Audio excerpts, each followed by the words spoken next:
Abangan sa special episode ng Balitaktakan, Tinig ng Kinabukasan. Nakilala nyo na ang mga host ng inyong paboritong Balitaktakan on Air. Ngayon, let's get to know your hosts on a deeper level. Ano nga ba ang kanilang buhay sa likod ng kamera at paano nito hinubog ang kanilang pagkatao? Naisip ko, hindi ba trabaho at tungkulin ng gobyerno na mabigyan ng ginhawa o kundi man ginhawa, dignidad ang ating mga kapwa Pilipino? And I knew at that point that the only way to make it happen was really being part of politics.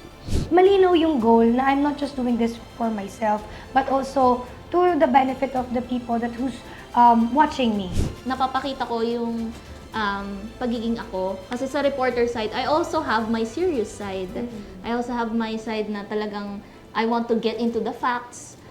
Ngayong Sabado, August 15, alas 6 hanggang alas 7 ng gabi, dito lang sa Congress TV, IBC at sa aming digital platforms.